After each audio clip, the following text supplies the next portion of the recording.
Pourquoi des millions de personnes à travers le monde célèbrent-elles un plat qui doit déborder pour porter bonheur? Découvrons ensemble Pongal, une fête qui relie nature, gratitude et tradition millénaire. Hello tout le monde, je m'appelle Poulan Devi, je suis artiste et créatrice de contenu. Je partage sur ma chaîne YouTube des pans de ma culture indienne, des films, des recommandations de livres et surtout mes réflexions personnelles. Ça fait 2 ans que je me suis embarquée dans une aventure de reconnexion culturelle et aujourd'hui j'avais envie de vous parler de cette fête Pongal, une fête qui célèbre la nature, la gratitude et les récoltes. Pongal est avant tout une fête païenne plus que religieuse. C'est une tradition qui tire ses racines d'anciens rituels liés à la nature et à l'agriculture. Dans cette vidéo, je vais vous expliquer les origines, les rituels et même les lieux où l'on célèbre Pongal en Inde, mais aussi dans le monde. On peut traduire Pongal par débordement. En anglais, le verbe qui me vient en tête, c'est overflowing. C'est vraiment cette action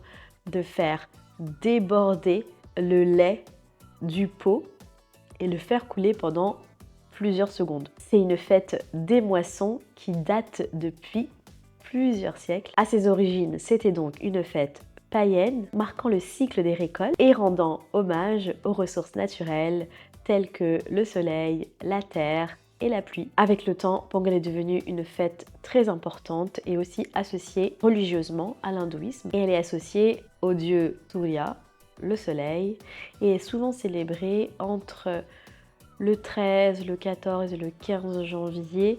C'est pas des dates fixes, mais c'est souvent à la mi-janvier. Et comme je vous l'ai dit tout à l'heure, Pongal ne se limite pas qu'au Tamil Nadu. On la retrouve dans toute l'Inde, mais aussi dans le monde entier. Pongal dure 4 jours et chaque jour a une signification particulière. Jour 1, Bogi Pongal. Le premier jour, Bogi est consacré au renouveau. On nettoie les maisons de fond en comble, on fait un tri de toutes ses affaires et à l'époque, ils avaient pour habitude de faire un feu de camp devant chez soi, comme c'était des maisons.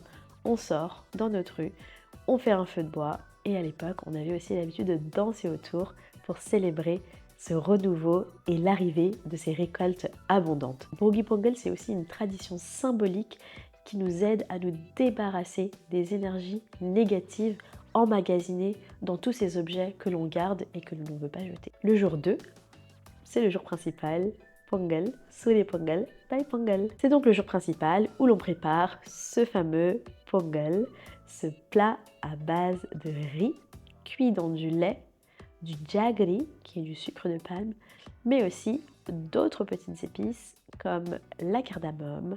Vous avez aussi des noix de cajou si vous le souhaitez et d'autres choses selon vos spécificités familiales. Il est offert au dieu Surya, le dieu du soleil, pour le remercier de ses récoltes abondantes. Ce jour-là, on voit des décorations partout, c'est-à-dire que vous verrez des columns, ces magnifiques dessins réalisés à base de farine de riz, qui vont prendre des formes particulières et qui vont orner les routes, les paliers et les sols de la maison. L'action du Pongal qui déborde, c'est vraiment ce rituel-là qui vient montrer l'abondance et la prospérité que l'on souhaite pour la récolte à venir, la saison à venir. C'est un rituel qui remonte à l'époque où les humains remerciaient directement la nature pour ses bienfaits. Troisième jour, Matu Pongal, mon préféré. Ce jour honore les vaches et les buffles, indispensables pour les agriculteurs.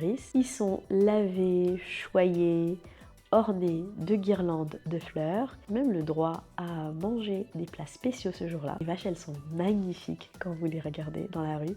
Dans certains villages, on va aussi célébrer Jallikattu, une course de taureaux qui fait polémique en Inde, qui est à la fois un marqueur culturel très fort de la culture des Tamouls et en même temps qui pose un problème vis-à-vis de la dangerosité à la fois pour les humains, mais également de l'exploitation des bêtes pour un contexte culturel créé par les humains. Quatrième jour, Kanum Pongal. C'est le dernier jour de ces festivités qui ont duré 4 jours. C'est un jour qui est dédié à la famille, aux amis, aux proches. Les gens se réunissent pour partager un repas, pour partager un Pongal, ils passent du temps ensemble, on s'offre des cadeaux, on s'offre de l'argent et c'est une journée à passer dans le partage, la gaieté et la convivialité. Alors bien sûr, Pongal est une fête emblématique du Tamil Nadu du sud de l'Inde, mais on la retrouve dans d'autres régions en Inde et également dans le monde. En Inde, ça sera donc le Karnataka, Andhra Pradesh, Kerala, Pondichéry. Vous le retrouvez aussi dans le nord de l'Inde sous la forme de Makar Sankranti, Lohri, Uttarayan et Magh Bihu. À l'international, c'est une fête qui est portée par sa diaspora, la diaspora tamoule. Et cette fête, elle est célébrée dans des pays comme le Sri Lanka, Ilam Tamil, la Malaisie, Singapour, les Émirats arabes unis et aussi dans les communautés tamoules de la Grande-Bretagne ou en France. C'est une fête qui se célèbre dès qu'il y a des membres de la communauté tamoule un peu partout. Et il n'est pas rare de trouver des tamouls en plein d'endroits du monde. C'est un bel exemple de tradition ancestrale qui a voyagé à travers le monde, conservant son esprit de gratitude et son lien avec la nature. Pongal, pour moi, c'est super important. J'ai grandi dans cette culture-là, j'ai grandi avec ces rituels précis. Et comme je l'ai dit tout au long de la vidéo, avant tout, Pongal est un hommage à la nature. Ses origines païennes nous rappellent l'importance de respecter la terre, mais aussi nos ressources naturelles. C'est aussi une fête qui met en lumière les agricultrices, ces héros, ces héroïnes invisibles qui travaillent jour et nuit pour nous nourrir. Et dans une époque où on est déconnecté de la nature, mais aussi des autres, Pongal est un bon rappel de ce que c'est l'essentiel, c'est-à-dire la gratitude, le partage et cette interdépendance avec le monde qui nous entoure.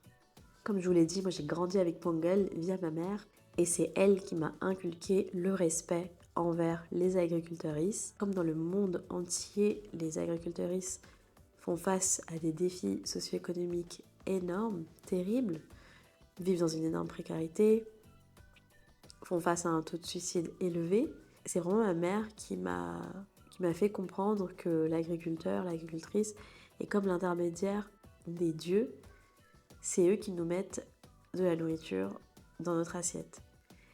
Et pour ça, nous sommes redevables envers eux de les respecter, de respecter leur travail, c'est-à-dire de ne pas gaspiller la nourriture que l'on mange. Et j'ai grandi dans la culture où on n'avait pas le droit de gaspiller le moindre grain de riz.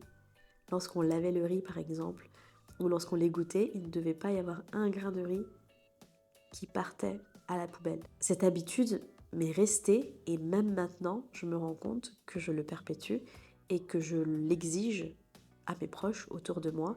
Je ne veux pas qu'on gaspille le moindre grain de riz, car chaque grain de riz a été récolté à la sueur de ces agricultrices. Maintenant, vous savez tout sur Pongal, cette fête païenne provenant du Tamil Nadu. Et aujourd'hui aussi religieuse, tout va dépendre des angles que vous voulez adopter. Cette fête n'est pas réservée qu'aux personnes hindoues, mais cette fête est vraiment une festivité territoriale, locale, mais qui a des valeurs universelles et qui peut donc se célébrer dans le monde entier. Ça serait vraiment trop bien qu'on puisse avoir ce genre de reconnaissance là pour les agricultrices en France par exemple. C'est une chose de faire le salon de l'agriculture, mais c'est une autre chose de les mettre sur un piédestal et de les célébrer et de leur signifier notre reconnaissance, car c'est eux qui nous nourrissent. Pour moi, ça fait partie de mon parcours de reconnexion culturelle et donc c'est très important de la célébrer, de m'y préparer et de faire du mieux que je peux.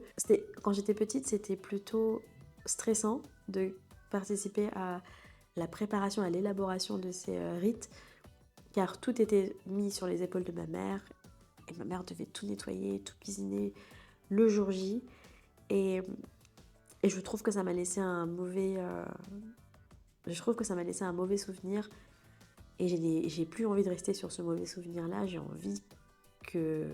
envie d'avoir tous les bienfaits de cette fête, le partage, la convivialité, le fait de souhaiter cette abondance et cette prospérité envers les autres et de renouveler aussi ce respect pour les agricultrices.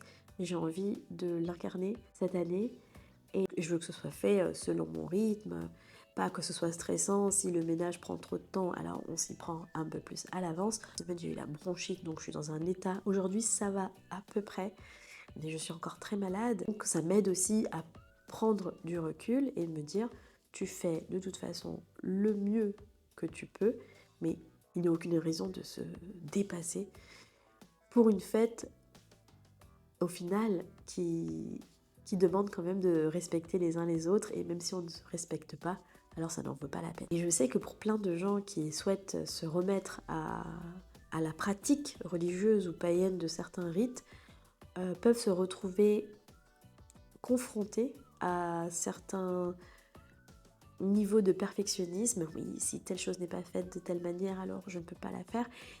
Et en fait, je suis là pour vous dire que non, même si votre maison elle n'est pas lavée ou votre appartement n'est pas lavé de fond en comble, c'est pas grave. Moi, j'ai pas du tout eu le temps de faire et je ne pense pas que je vais, même si j'avais la force là demain, je ne pense pas que je le ferai de manière excessive. Faites ce que vous pouvez et le plus important, c'est surtout de faire son pongal, de passer du temps avec ses amis et sa famille. Si vous avez aimé cette vidéo, n'oubliez pas de partager et de liker cette vidéo, ça va vraiment aider à la pousser à d'autres publics. N'oubliez pas de la partager avec vos proches. N'oubliez pas de me dire en commentaire si vous-même avez une fête similaire dans votre culture.